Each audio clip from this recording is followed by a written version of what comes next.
Hello बच्चों, let's see this question. The question says what role does adsorption play in heterogeneous catalysis? So इस question में हमें बताना है कि adsorption का क्या role होता है heterogeneous catalysis में. लेकिन उसके लिए पहले हम पढ़ लेते हैं कि adsorption क्या होता है, catalysis क्या होता है.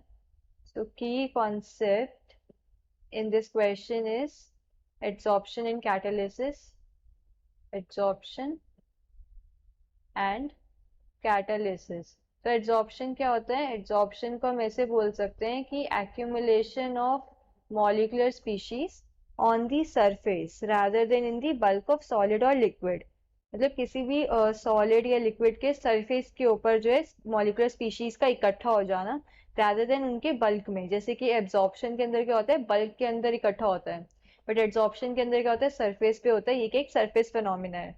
एड्सॉर्प्शन के टू कंपोनेंट्स होते हैं, एक होता है एड्सॉर्बेट, एड्सॉर्बेट, और एक होता है एड्सॉर्बेंट. एड्सॉर्बेट क्या होता है? एड्सॉर्बेट वो मॉलिक्यूलर स्पीशीज है जो कि एड्सॉर्ब हो रहा होता है, और एड्सॉर्बेंट हम ऐसे बोल सकते हैं कि वो सरफेस है जिसके ऊपर एड्सॉर्बेट क्या है, एड्सॉर्ब होता है. नाउ अब हम कैटालिसिस डिस्कस करें. कैटालिसिस क्या होती है? कैटालिसिस को हम ऐसे बोल सकते हैं कि ये एक ऐसा प्रोसेस है जिसमें जो रिएक्शन है वो इन्फ्लुएंस हो रही है. किससे इन्फ्लुएंस हो रही है? कैटलिस्ट की प्रेजेंस से. अब कैटलिस्ट क्या, या तो रिएक्शन फास्ट कर देता है या स्लो कर देता है, लेकिन वो रिएक्शन में पार्ट लेता है बट कंज्यूम नहीं होता रिएक्शन के दौरान. हमें क्या होता है, प्रोडक्ट में कैटलिस्ट नहीं मिलता है, वो एज इट इज हमारा मतलब रहता है.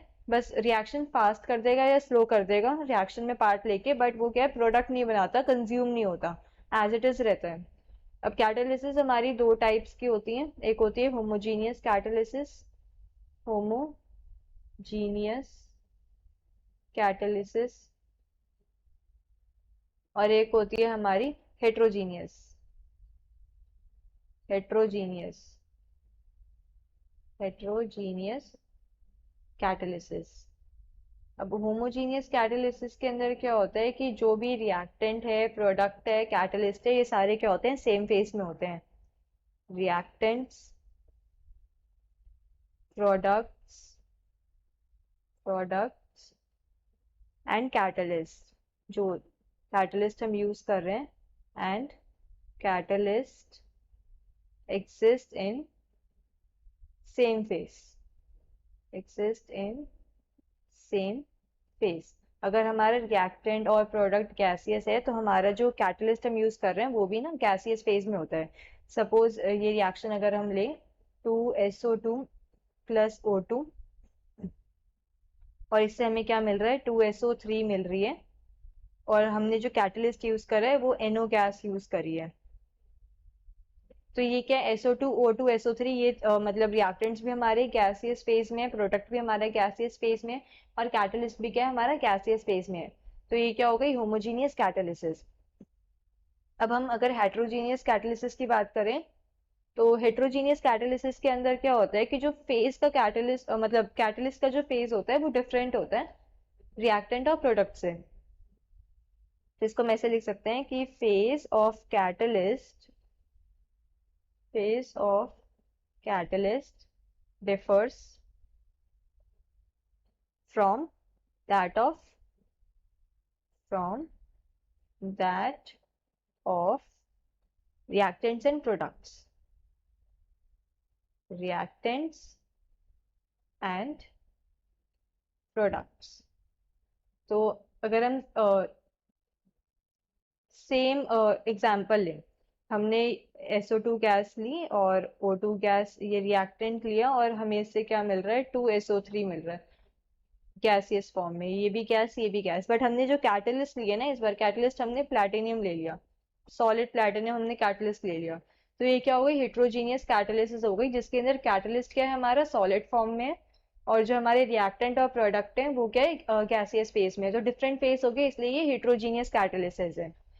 तब रोल क्या होता है एड्सॉर्प्शन का हेट्रोजीनियस कैटलिस्ट के अंदर? ये क्या करती है कि जो ये गैस होती हैं ये क्या होती है, एड्सॉर्ब हो जाती हैं हमारे कैटलिस्ट के सरफेस पे, और इससे क्या रिएक्शन बहुत जल्दी होती है, और इससे क्या हो गया, रिएक्शन फास्ट हो गई हमारी. बिकॉज क्या होता है कि वो सरफेस के ऊपर एड्सॉर्ब हो गई, और सरफेस के ऊपर एड्सॉर्ब होने की वजह से कंसंट्रेशन जो होती है मॉलिक्यूल्स की वो इंक्रीज हो जाती है, and therefore rate of reaction जो है हमारा इंक्रीज होता है। अगर हम एग्जांपल लें हेबर्स प्रोसेस का, हेबर्स प्रोसेस में क्या है कि हम अमोनिया जनरेट करते हैं नाइट्रोजन और हाइड्रोजन गैस की हेल्प से। तो हेबर्स प्रोसेस की रिएक्शन होती है कि N2 gas plus 3H2 gas, और कैटलिस्ट हमने ले रखा है आयरन, Fe कैटलिस्ट लेते हैं हम, और इससे हमें क्या मिल रहा है 2 अमोनिया गैस।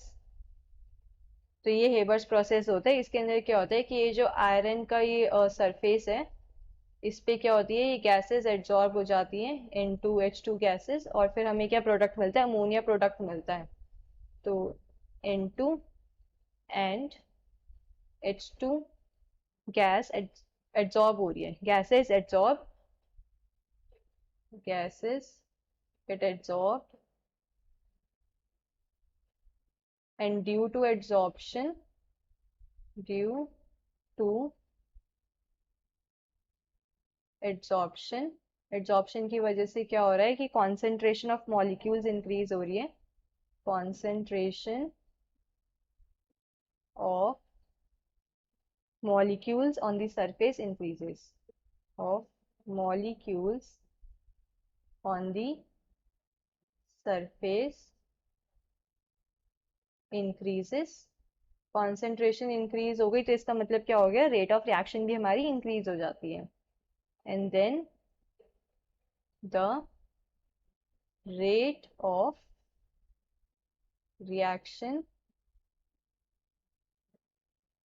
इंक्रीजेस। तो एड्सॉर्प्शन से क्या हो रहा है कि एड्सॉर्प्शन की वजह से हमारा रेट ऑफ रिएक्शन इंक्रीज हो रहा है हेट्रोजीनियस कैटालिसिस के अंदर। So hope you understood this well, best of luck.